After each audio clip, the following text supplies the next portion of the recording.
예, 반갑습니다. 자, 오늘 이제 고린도전서 1장 18절부터 이제 25절까지 이제 말씀을 함께 보았습니다. 이제 우리가 한번 좀 눈여겨 볼 것이 우리 21절을 함께 보면은 이렇게 사도 바울께서 말씀을 하십니다. 하나님의 지혜에 있어서는 이 세상이 자기 지혜로 하나님을 알지 못하므로 하나님께서 전도에 미련한 것으로 믿는 자들을 구원하시기를 기뻐하셨도다. 이렇게 21절에서 말씀을 하십니다. 전도에 미련한 것으로 이렇게 믿는 자들을 구원하신다 했는데 여기서 이제 좀 독특한 표현입니다. 전도에 미련한 것. 풀어서 보면은 전도라는 것이 미련한 것이다. 사도 바울도 이제 그렇게 이야기를 합니다. 그럼 여기서 이제 우리가 좀 더 짚고 넘어가야 될 것이 전도. 그러니까 우리가 알고 있는 복음을 전하러 나가는 것. 예수 믿으세요? 예수 천당? 부신지요? 우리가 외치고 나가는 전도라는 행위 자체가 미련한 거냐, 아니면 이 전도에 담겨 있는 내용, 그러니까 우리가 전하는 메시지, 복음, 그게 미련한 거냐, 구분이 좀 될 필요가 있습니다. 여기서 보면은 21절에 말한 전도에 미련한 것을 할 때 여기서 말하는 전도, 말 그대로 이제 한자어의 조합인데 이것을 풀어보면 그러니까 전한다, 전파한다, 길, 그러니까 바른 길, 정확한 길, 그러니까 우리가 살 수 있는 구원의 길, 그것을 말하는 거죠. 구원의 길이 전파가 되는 것, 이렇게 말을 할 수가 있습니다. 그러면 이제 구원의 길이 전파가 된다 할 때 여기서 말한 그 구원의 길에서 여기서 어디가 이제 언급이 되냐면은 우리 18절 한번 보겠습니다. 18절 보면 오늘 본문에서 첫 번째 구절이었던 18절을 보면 이렇게 되어 있습니다. 십자가의 도가 멸망하는 자들에게는 미련한 것이요 구원을 받는 우리에게는 하나님의 능력이라. 자, 그러니까 그러면은 21절에서 말한 전도에서 말하는 그 구원의 길이 무엇이냐면 구체적으로 18절에서 말한 십자가의 도라는 것입니다. 그러니까 전도는 십자가가 전해지는 것. 그렇게 말을 이어갈 수가 있겠죠. 그러니까 우리의 모든 복음과 그 복음이 말하는 인간이 받는 구원의 길, 영원한 생명을 얻는 것은 십자가라는 이제 그 의미입니다. 그러니까 21절에서 전도에 미련한 것은 오늘 이 고린도전서 본문에서 보면 우리가 나가서 예수 믿으세요, 예수 천당, 불신지옥이라는 전도라는 행위 자체가 아니라 이 복음이라는 메시지의 내용, 그 근거, 그리고 복음이 가리키고 있는 인간의 구원의 길을, 구원의 방법, 그게 미련해 보인다라는 그 말입니다. 자, 그러면은 왜 사도 바울께서 이렇게 얘기를 했을까요? 십자가에 달리신 예수, 십자가에 달리신 예수로 우리를 구원하신다라는 이 메시지가 왜 미련하다라는 것을 이렇게 또 표현을 해버렸을까 합니다. 우리 19절을 한번 보겠습니다. 그 이유가 나와요. 왜 여기서 사도 바울은 전도를 미련한 것으로 했고 그 전도의 핵심 메시지는 예수의 십자가, 그럼 그게 왜 여기서는 갑자기 사도 바울이 미련하다는 말로서 이렇게 표현을 하느냐? 19절 보겠습니다. 기록된 바 내가 지혜 있는 자들의 지혜를 멸하고 총명한 자들의 총명을 폐하리라 하였으니, 20절 볼게요. 지혜 있는 자가 어디 있느냐? 선비가 어디 있느냐? 이 세대의 변론가가 어디 있느냐? 하나님께서 이 세상에 지혜를 미련하게 한 것이 아니냐. 지혜가 나오고 총명이란 단어가 나오고 지혜 있는 자가 나오고 선비가 나오고 변론가가 나오고 이 세상의 지혜라는 말이 계속 반복이 됩니다. 이 말인즉슨 우리가 믿는 이 복음, 그리고 성경이 말하는 복음, 그리고 우리가 함께 모인 이 기독교 신앙 공동체에서 말하는 구원의 조건은요, 이 세상에서 지혜 있다라고 말하고 가능하다라고 말하는 것과 완전히 다른 구원의 길을 가르쳐주고 있다는 사도 바울의 핵심적인 가르침입니다. 기독교가 말하는 구원, 기독교 신앙이 외치는 구원, 기독교 신앙에서 하나님이 베풀어 주시는 구원은 이 세상 사람들이 추구했고 찾아갔고 알아가려고 했고 수행하려고 했고 구하려 했던 것과는 전혀 다른 방식으로 가는 거다라는 거죠. 인간의 이성과 지혜와 판단과 추측과 추론을 넘어서는 방식으로 간다라는 이야기입니다. 쉽게 얘기하면 여기서 말하는 지혜 있는 자들, 총명한 자들, 선비들, 변론가, 이 사람들을 통틀어서 하나의 그룹으로 묶은다면은 이 사람들은요, 사람들을 향해서 지혜가 여기 있고 구원이 여기 있고 생명이 여기 있고 올바른 길이 여기 있다라고 지금까지 외쳐왔던 자들, 외치고 있는 자들입니다. 그리고 더 나아가서 이 사람들이 말할 때는 모든 시작을 인간 편에서 시작을 합니다. 우리가 구원을 얻는 방법, 신의 길을 찾아가는 방법, 신을 기쁘게 하는 방법, 우리가 깨닫는 방법, 이해하는 방법은 다 인간 편에서 시작을 합니다. 내가 깨달아야 된다. 내가 배워야 된다. 내가 고행을 하고 수행을 해서 신의 길을 찾아가면 되고 그 경지에 오르면 된다. 내가 착하게 살고 공덕을 쌓아서 열반의 자리에 올라서 내가 보살이 되어야 된다. 극락왕생한다. 천지신명계에 정성을 들여야 된다. 빌어야 한다. 물을 떠다 놓고 빌어라. 조상들에게 밥상을 차려줘라. 매년 분기마다 온 가족이 모여서 그거 기쁘게 드시고 우리에게 복을 줄 것이고 구원을 줄 것이다. 우리의 유일신을 향하여서 우리의 종교가 세계를 정복할 때까지 우리는 순교의 피를 흘려야 된다. 폭탄도 불사한다. 그러면은 우리는 그 신이 있는 곳으로 갈 거다. 착한 일을 많이 하고 공덕을 쌓아라. 다음 생에서는 왕으로 태어나든지 귀족으로 태어나든지 고귀한 신분으로 태어날 거다. 윤회를 가르칩니다. 모든 것이 어디에서 시작합니까? 인간 스스로에게서 시작합니다. 내가 정성을 빌어라. 갖다 바쳐라. 나의 신을 기쁘게 해라. 나의 신의 비위를 맞춰줘라. 나의 신을 위해서 나의 목숨도 갖다 버려라. 가족도 버려라. 깨달아라. 열반의 경지에 올라라. 이게 지혜 있는 자들, 자칭 총명한 자들, 변론가들, 이런 사람들이었던 거죠. 그리고 모든 인간들은 다 이거에 이해를 하고 수긍을 합니다. 그래, 내가 잘하고 내가 열심히 살고 내가 착한 일을 많이 하고 내가 깨달아야 구원의 길이 있고 생명의 길이 있겠지. 하지만 사도 바울께서는 단연코 아니라고 합니다. 아니, 그런 길은 절대 없습니다. 타락한 인간과 무지한 인간들, 변덕이 심한 인간들이 깨닫고 알고 추구하고 찾아가는 길은 모두 다 거짓된 신들이었습니다. 우상들이었습니다. 우리의 삼위일체 하나님을 찾아가지 못했습니다. 그래서 사도 바울께서 말하시는 것은 뭐예요? 말씀하시는 것, 인간에게 있어서 구원의 길, 생명의 길, 죽음을 이길 수 있고 우리를 하나님의 곁으로 갈 수 있는 구원의 길은 18절에 말한 십자가의 도, 그러니까 하나님의 아들 예수께서 십자가에 달리시고 죽으셨다라는 것, 그게 우리의 구원의 길이며 그게 구원의 도입니다라고 가르칩니다. 내가 죽는 게 아닙니다. 누군가는 내가 폭탄을 메고 적진에 뛰어들어가야 구원을 얻는다고 하고 구원의 길이 열린다고 합니다.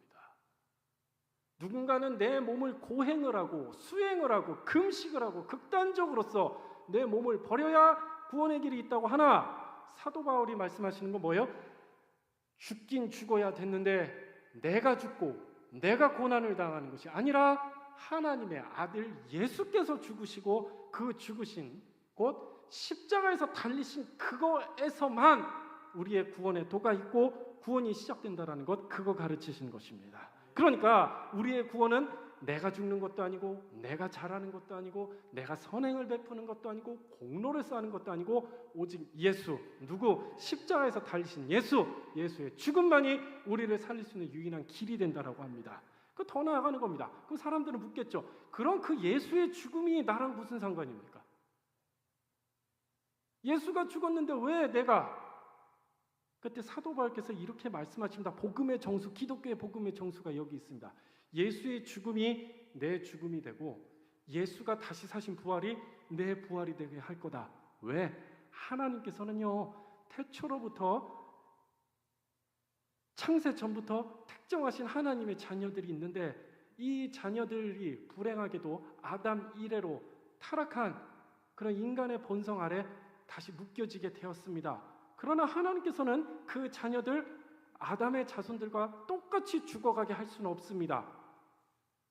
그 자녀들을 살리기 위해서 그 자녀들이 죽어야 될 것을 대신 죽게 하고 그 자녀들이 살아나야 할 것을 대신 살아나게 해서 대표적인 사람으로서 하나님을 보내셨는데 그게 바로 예수였던 겁니다. 여러분들을 성령으로서 하나님의 자녀를 예수와 공동으로 묶어버리시고 예수의 죽음, 죄에 대한 죽음이 여러분들의 죄에 대한 죽음이 되게 하셨고 예수께서 다시 사신 부활이 여러분의 부활이 되게 하셨습니다. 결론은 여러분들이 할 건 없습니다. 여러분들이 죽어서도 안 되며 여러분들이 고난을 당해서도 안 됩니다. 누가? 하나님의 아들 예수가 죽고 예수가 고난을 당했습니다. 그것으로 된 겁니다. 성령이 여러분들을 묶으셨습니다. 이 십자가의 도를 가르치신 겁니다. 나의 역할, 내가 할 것 없습니다. 그랬더니 여기서 이제 문제가 생기는 겁니다. 이 세상의 지혜, 이 세상의 총명은요, 그래도 내가 뭔가 해야 되지 않아? 그래도 내가 뭐 좀 해야 구원이 있는 게 아니야. 이게 이해가 돼? 야, 너 이게 납득이 되냐? 내가 아무것도 안 했는데 내가 구원을 얻는데. 그래서 세상 사람들이 이것을 가리켜서 이렇게 이야기하는 겁니다. 23절에서 오늘 본문 23절에 우리는 십자가에 못 박힌 그리스도, 그러니까 십자가에 못 박힌 예수가 나의 구원의 근거가 된다고 전하는데 반면 유대인들에게는 거리끼는 것, 그리고 이방인에게는 미련한 것, 한마디로 말해서 이해가 안 된다는 겁니다. 도대체 너희 기독교에서 말하고 성경에서 말하는 게 도저히 이해가 안 된다. 인간이 아무것도 하지 않아도, 그리고 예수의 죽음이 너의 죽음이 되고 예수의 부활이 나의 부활이 된다고? 이해를 못하겠다. 납득이 안 된다. 이렇기 때문에 누군가에게는 거리끼는 것이 되고 누군가에게는 미련한 것으로 그렇게 평가를 받는 겁니다. 그래서 사도 바울이 어느 성경에서는 이렇게 또 이야기합니다. 여러분들이 복음을 전하고 전도를 한다. 만약에 그 전도를 처음 들은 사람이 100% 이해하고 납득이 된다? 그럼 복음 잘못 전한 거라고 합니다. 거짓된 복음을 전했을 수도 있다. 율법을 지키면 구원을 얻겠다.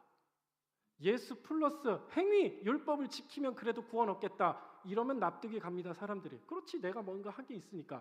그 사도 바울은 단호하게 얘기합니다. 너는 거짓 복음 전하는 거라고. 진짜 복음, 진짜 예수, 진짜 성경이 말하는 십자가의 도를 전할 때 반응이 거리끼는데, 납득이 안 되는데, 미련해 보이는데, 말이 안 되는데, 넌 이해가 돼? 이걸 나보고 믿으라고? 이런 반응이 나왔다. 복음이 제대로 전해지는 순간이라고 사도 바울은 그렇게 이야기합니다. 기독교의 복음은 단순하지 않습니다. 다른 종교, 다른 무속신앙들, 다른 우상숭배자들과 다를 바 없는 그런 종류가 아닙니다. 하나님께 갖다 바치고 하나님의 비위를 마치고 돈 갖다 바치고 가족 버리고 교회로 모여서 세상과 단절하면서 살아라. 늘 겁에 벌벌 떨면서 하나님이 어떻게 하시지 않을까, 내가 잘못한 거 있으면은 벌 주시고 못한 뭐 잘한 거 있으면 칭찬 한번 듣고, 우리의 하나님을 그렇게 축소시키지 말라는 게 사도 바울의 가르침입니다. 다른 무속 우상 숭배자들과 다른 복음을 전해 주신 다른 구원의 길을, 그리고 그게 진짜 구원이라는 것을 사도 바울이 여기서 알려주시는 겁니다. 그러니까 결국 여기서 말하는 건 그겁니다. 우리의 구원은요, 하나님이 계획하신 것에서 시작하고 하나님이 시작하신 것에서 우리의 구원이 출발하며 하나님께서 진행하시는 구원에서 우리의 구원의 안정성이 보장이 되고 하나님이 완성하신 구원에 있어서 우리의 구원이 확증받게 되는 겁니다. 내가 설 자리가 하나도 없게 되는 겁니다. 그래서 29절에 이렇게 이야기합니다. 29절, 오늘 본문에서 좀 벗어났지만 같은 1장 29절에서 이렇게 사도 바울이 말씀합니다. 이는 아무 육체도 하나님 앞에서 자랑하지 못하게 하심이라는 겁니다. 근거가 나한테 없다라는 겁니다. 근거가 정말 최고의 고향의 상태, 다른 사람을 위해서 내 목숨을 버릴 만큼 헌신했던 삶, 많은 것들을 베풀었던 삶. 그렇지만 하나님께서는 그거 조건 보지 않으신다라는 겁니다. 오직 너에게 예수가 있냐 없냐로만 판단하신 거고, 오직 예수가 너를 위해서 죽었냐 안 죽었냐로 판단하시는 겁니다. 예수의 피가 너에게 있느냐 없느냐로만 판단하시는 겁니다. 예수의 부활에 너가 동참을 했냐 안 했느냐로만 보시는 겁니다. 그러나 세상 사람들 이해를 못하는 거죠. 거리끼는 거고 미련한 것이라고 생각을 합니다. 내가 들어갈 자리가 있어야 되지 않겠느냐. 하지만 사도 바울은 단호합니다. 그렇지 않습니다. 내가 구원을 받을 만하니까 받은 거 아닙니까? 하나님께서는 그 입 닫게 하시는 겁니다. 그래서 내가 자격이 있으니까 하나님께 사랑받고 이쁨 받는 자격이 있는 거 아닙니까? 그 입을 닫으라고 하십니다. 야, 저 집사 복 많이 받았네. 자식 복 많이 받았네. 물질의 복도 많이 받았네. 기도를 많이 했나 보구나. 하나님께 이쁨 받을 짓을 했나 보구나. 굉장히 조심스러워야 됩니다. 때로는 맞을 수도 있겠지만 하나님 편에서는 그 입을 잠시 멈추라고 할 수도 있습니다. 야, 저 집사 기도 안 했나 보다. 어떻게 저렇게 아파? 자식은 또 왜 저래? 교회를 나오면 뭐해? 기도를 안 하나 봐. 믿음이 없나 봐. 그때 하나님께서 말씀하십니다. 조용히 그 입을 닫으라고. 내가 시작한 구원이고 내가 완성해갈 구원이고 내가 이루어가는 구원이니 내가 끝까지 부여잡고 있을 테니 너희들은 그런 말 하지 말고 위로해주고 기도해주라고. 그게 우리의 기독교 신앙입니다. 예. 자, 그렇다면 결론은 이겁니다. 자, 우리의 지혜, 뭐 어떤 경험, 뭐 이해, 또 우리가 세웠던 뭐 어떤 시스템, 공로, 선행, 이게 우리의 구원이 아니라 이런 어떤 조건이 아니라는 거예요. 조건이 아니라 이런 조건이 없어도 하나님께서 하시겠다고 하면은 되는 거고 하나님의 방법으로 내가 이렇게 하겠다고 하면 되는 겁니다. 예, 내 편에 없는 겁니다. 구원에 있어서. 세상 사람들은 이해를 못합니다. 세상에 그런 진리가 어딨냐고. 그러니까 막 이런 말도 나오는 거예요. 우스갯소리로. 야, 그러면은 살인 저지른 사람이 예수 믿으면 천국 가는 거야? 우리는 거기에 좀 흔들릴 수가 있어요. 인간의 도덕적이고 인륜적인 면에서는 어찌할 수 없지만 그래도 지혜를 구하면서 얘기를 해야죠. 하나님께서 하시겠다고 하면 하나님께서 이루고야 말 것이다라고 하면 되는 겁니다라는 거예요. 조심스러워야죠. 분명히 또 구원에 받는 증거가 있을 겁니다. 거짓된 구원의 증거가 있을 거고 참된 진리의 구원의 증거가 있을 텐데 결론은 그겁니다. 하나님께서 하시겠다면은 분명히 되는 거고 그리고 그것이 또 겉으로도 우리의 모습으로서도 많이 나타날 겁니다. 자, 그러니까 우리의 기독교가 다른 우상 숭배자들, 타종교들, 무속신앙에 비해서 우리에게 진짜 확신과 소망을 주는 이유가 여기에 있는 겁니다. 왜냐? 우리는 늘 변덕스럽습니다. 늘 이랬다 저랬다가 왔다 갔다 합니다.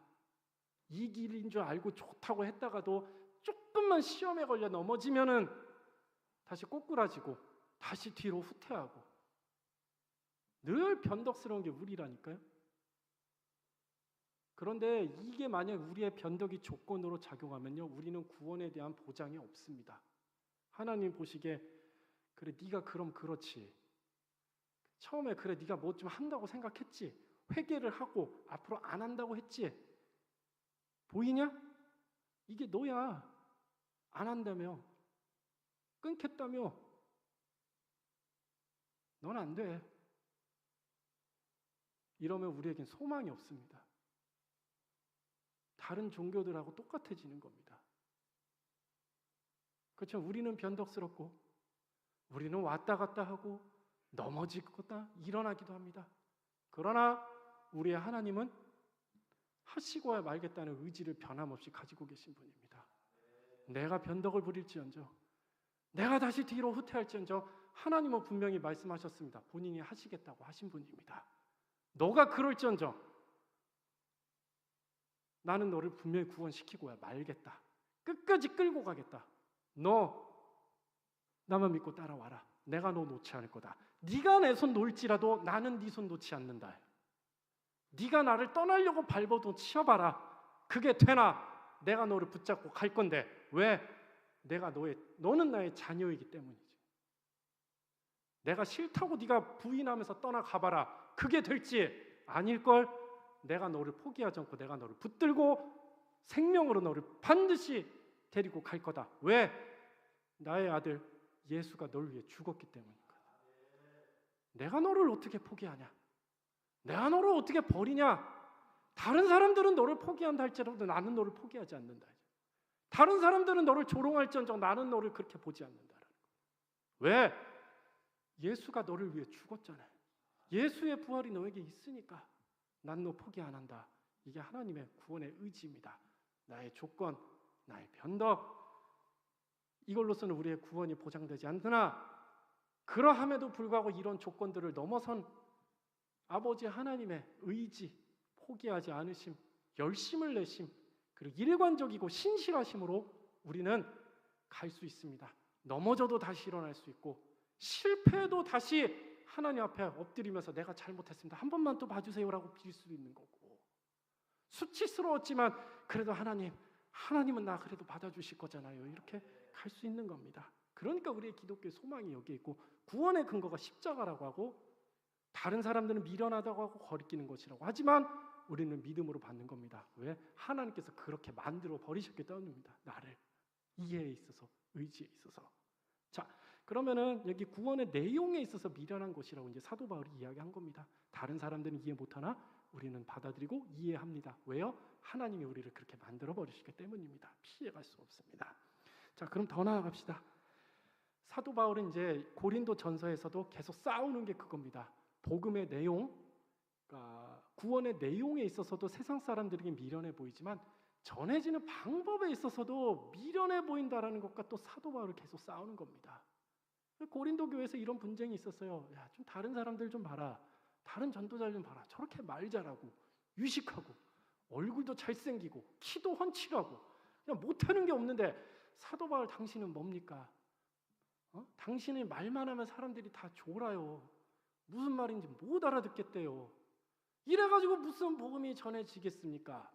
이 싸움을 지금 고린도 전서에서 계속 사도 바울이 하는 거예요. 그렇지만 사도 바울은 그런가? 나도 한번 좀 어떻게 말 잘하는 학원이라도 한번 가볼까? 좀 돈 주고 아무튼 뭐 유튜브 보면서 좀 이렇게 요즘 아이고 좀 목사님 좀 설교 잘하는 좀 목사님들 좀 보면서 좀 표정 연습도 좀 하고 좀 말 좀 해봐요. 이런 거에 나도 한번 해볼까? 이런 타협이 없습니다. 사도 바울은 단호했습니다. 내가 옳다고, 내가 맞는 거라고. 저 사람도 오히려 사기꾼일 가능성이 굉장히 크다고. 복음을 변질시킬 사람들의 가능성이 아주 크다고. 복음의 내용에 있어서도 사람들은 이해 못하고 거리끼는 것이라 생각을 하나 나는 고집스럽게 그것이 십자가의 도고 유일한 구원이라 믿듯이 복음이 전해지는 방법 또한 하나님께서는 이렇게 하기를 원하시고 이렇게 만드셨다고. 나는 그 길 갈 뿐이라고. 화려함, 사람의 이목을 끌고 주목을 하는 것, 그렇게 복음이 전해지지 않습니다. 진실과 진리로 전해지고 하나님이 나를 통해서 복음이 전해지게 한다면 분명히 전해질 것이고 열매 맺을 것입니다라는 것이 사도 바울의 큰 믿음이었던 겁니다. 자, 그러면 이렇게 가봅시다. 구원의 내용에 있어서 인간의 편에서였던 조건 뭐 그런 것이 아니라 하나님에게서 시작되는 것이 이제 복음이라고 되어 있으면 방법에 있어서도 그겁니다. 우리의 조건에서 시작하지 않습니다. 하나님이 하시겠다고 하면 되는 겁니다. 자, 우리 한번 출애굽기 3장 2절 한번 보겠습니다. 출애굽기 3장 2절 보겠습니다. 구원이 전해지는 우리 말 그대로 이제 전도에 있어서 하나님은 그럼 어떻게 우리에게 보이시고 하시겠다고 약속하셨는가? 우리 한번 보겠습니다. 구약 성경 84쪽입니다. 출애굽기 3장 2절 한번 보겠습니다. 출애굽기 3장 2절 구약 성경 84쪽입니다. 이렇게 하나님께서 말씀하십니다. 여호와의 사자가 떨기나무 가운데로부터 나오는 불꽃 안에서 그에게 모세에게입니다. 나타나시니라. 그가 보니 떨기나무에 불이 붙었으나 그 떨기나무가 사라지지 아니하는지라. 여러분들 이제 익숙히 아실 법한 이제 이야기입니다. 모세를 부르십니다. 처음으로 부르시는 겁니다. 이제 애굽왕 바로한테 가서 내 백성 이스라엘 이제 끌어내라고 소명을 주시는 첫 장면인데 이때 하나님께서 어떻게 나타나시냐? 떨기나무 가운데 불로서 나타나십니다. 다 아시는 거잖아요. 근데 여기서 이제 우리가 주목해 보고 싶은 것이 그겁니다. 중반에 보면 그러니까 모세가 봤는데 떨기나무에 불이 붙었으나 그 떨기나무가 사라지지 아니하는 그 광경을 봅니다. 불입니다. 이제 과학적으로 우리가 한번 이렇게 풀어보면 연소에는 이게 세 가지 조건이 있다고 합니다. 연소의 세 가지 조건. 첫 번째, 가연물. 타야 되는 물질이 있어야 돼요. 그래야 불이 존재해요. 예를 들어서 뭐 종이, 신문지, 나무 이런 것들 있잖아요. 뭐 이런 섬유. 타야 불이 존재하는 거예요. 이런 것들이. 두 번째는 산소가 있어야 됩니다. 산소가 계속 공급이 돼야 돼요. 아무리 기름을 들이부어도 산소가 없으면 불은 존재하지 않습니다. 세 번째는 점화점, 열 에너지가 순간적으로 팍 스파크를 켜서 불을 일으켜야 돼요. 뭐 옛날 같으면 부싯돌일 수도 있고, 뭐 성냥, 라이터 이런 것들이 있습니다. 자, 그러면 오늘 여기서 보면은 연소의 3대 조건 중에 하나인 가연물이 여기 등장하는데 그게 뭐냐면 떨기나무거든요. 이게 무슨 말이냐면 떨기나무가 가연물이 돼가지고 떨기나무가 타 들어가야 불이 계속 존속을 해야 돼요. 그렇잖아요. 그리고 떨기나무가 재가 되고 사그라들면 그 불도 이제 소멸이 됩니다. 근데 여기 광경에서 나오는 게 뭐냐면 떨기나무라는 가연물에 불이 붙었어요. 열 에너지가 탁 돼서 점화가 됐습니다. 그런데 모세가 봤던 건 그겁니다. 이 떨기나무가 사라지지 않고 유지가 되는데 불이 존재하는 겁니다. 가연물이라는 조건에 기동을 해서 불이 존재해야 되는데 가연물이란 떨기나무가 그대로 유지되는데도 불이 존재하는 것. 그 불의 존재 조건에 있어서 떨기나무가 조건으로 작용하지 않는다라는 겁니다. 결국은 떨기나무가 있든 없든 이 불은 살아서 지금 타오르고 실질적인 불로서 열과 에너지를 방출하는 그 불이었고 모세가 이걸 보고 놀라는 거죠. 하나님이 이 상태로 나타나신 겁니다. 나는 그 어떤 조건과 그 어떤 제약 없이 스스로 선자라고.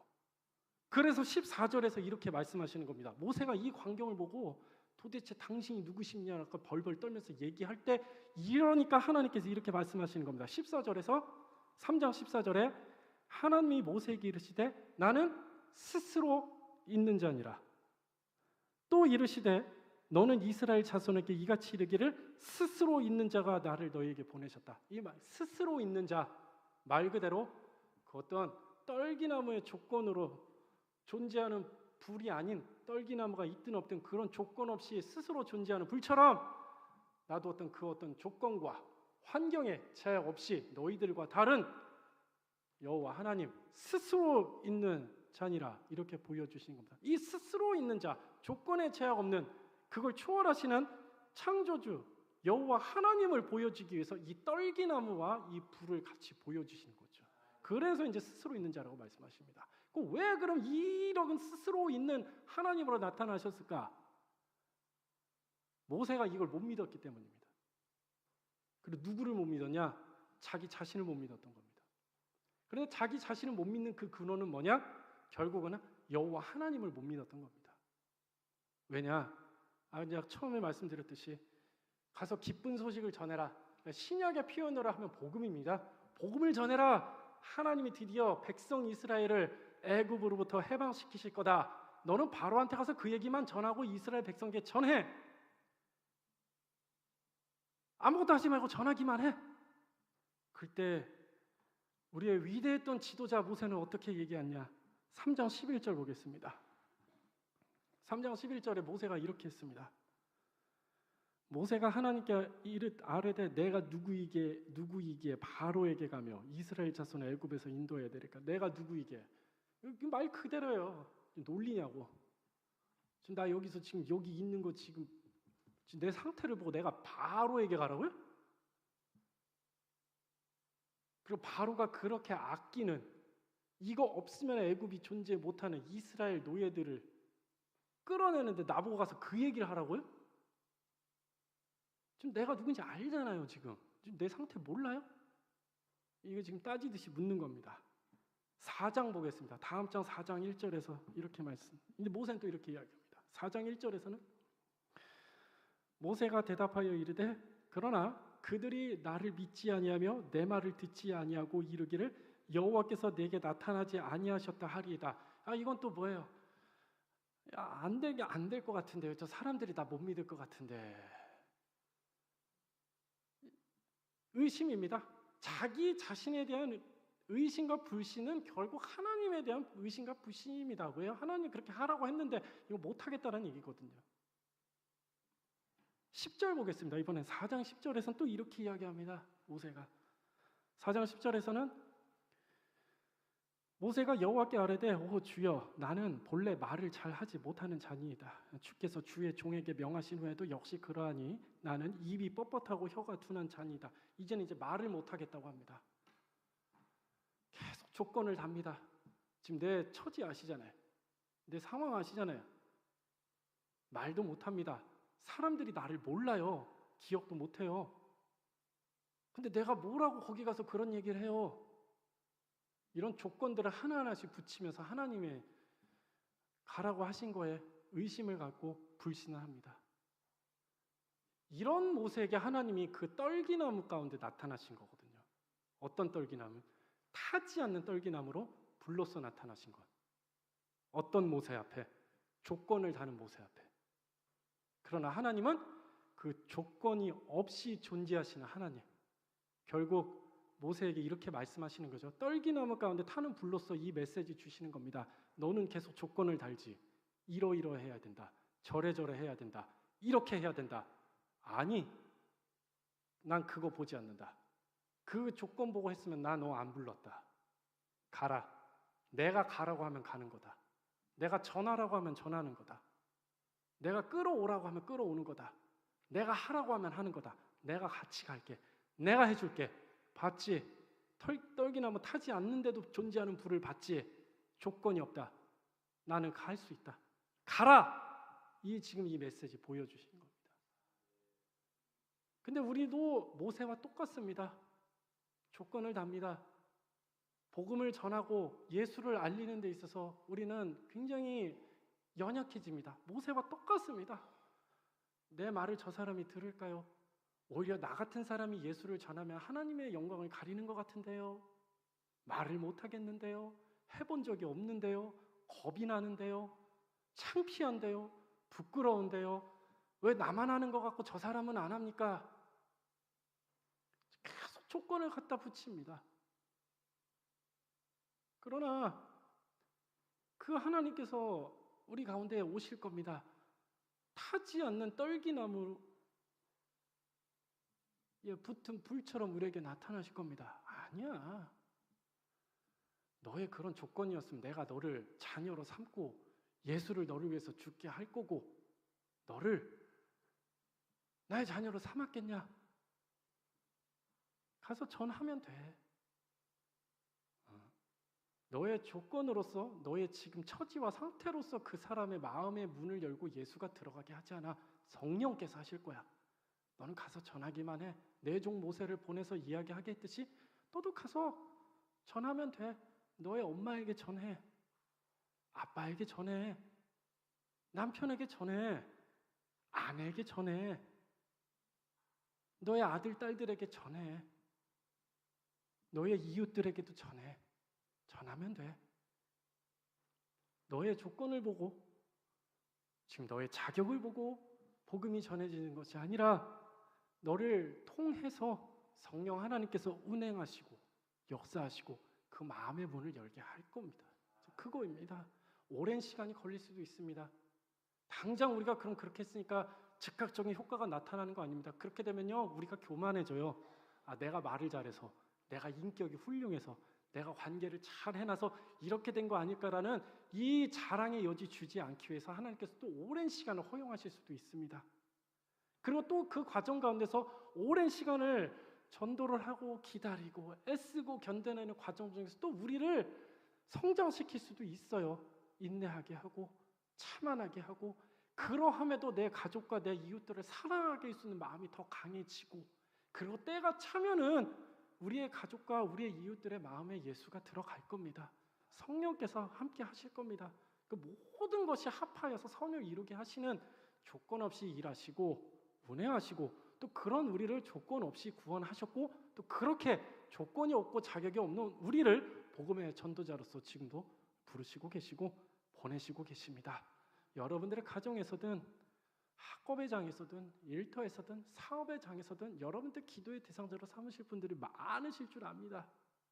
그런데 겁이 나고 부끄럽기도 하고 어떻게 해야 될지도 모를 것 같습니다. 이제 그럴 때 우리 기도합시다. 모세에게 나타나셨던 하나님, 떨기나무 가운데서 나타나셨던 하나님, 나의 조건으로서 내 자격과 내 능력으로서 저 사람에게 예수를 소개하는 데 한계가 있습니다. 하나님 함께해 주십시오. 나는 지금 상황이 이렇고 내 자격이 이렇고 말도 이렇고 그래요. 뭐 내 성격과 어떤 평판이 그렇게 좋지 않을 수도 있으나 그래도 하나님 하나니까 하겠습니다. 오랜 시간이 걸릴 수도 있겠지만 인내하고 견디겠습니다. 그러나 저는 믿습니다. 하나님 나 같은 사람도 구원하셨고 나 같은 사람도 자녀 삼아주셨고 나 같은 인간도 교회에 나올 수 있게 해주시고 그 믿음 주셨지 않습니까? 하물며 내 남편을 그렇게 못하시겠습니까? 내 남편을 그렇게 못하시겠습니까? 내 자녀를 그렇게 못하시겠습니까? 나도 그렇게 만드신 하나님 아닙니까? 하시겠다고 하셨잖아요. 이루고야 말겠다고 하셨잖아요. 그럼 그 사랑과 은혜 우리 가족에게도 보여주십시오. 꼭 보여주십시오. 참고 기다리겠습니다. 그리고 저는 하라는 대로 끝까지 사랑하고 기다리고 참아내고 예수의 복음을 올바로 전할 수 있는 지혜를 나에게 주십시오. 이제 그렇게 가는 거겠죠. 여러분들의 복음 전도는 여러분들이 살아계신 그 자체일 겁니다.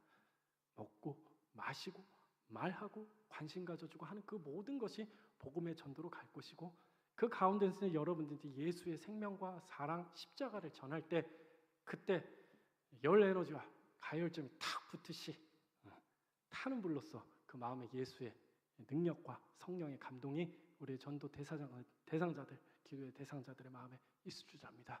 여러분들의 조건이 아니고 자격이 아닙니다. 하나님께서 하라면 하실 겁니다. 우리 그 믿음 가지고 복음의 전도자로서 우리의 하루를 살아가도록 합시다.